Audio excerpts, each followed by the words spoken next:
ঢাকার দোহারে ব্যাটারি চালিত easy bike উল্টে ইমরান ভূঁইয়া নামে এক যুবক নিহত হয়েছে। রবিবার সকাল 10:30টায় উপজেলার কাজীরচর এলাকার সুজা বাড়ির সংলগ্ন এলাকায় এ ঘটনা ঘটে।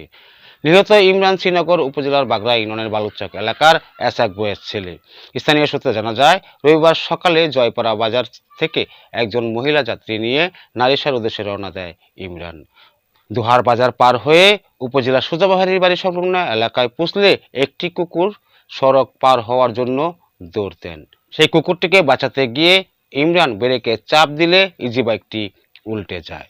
এতে মারাত্মকভাবে আহত হয় ইমরান। স্থানীয়রা আহত ইমরানকে উদ্ধার করে উপজেলা স্বাস্থ্য কমপ্লেক্সে নিয়ে গেলে চিকিৎসক তাকে মৃত ঘোষণা করেন।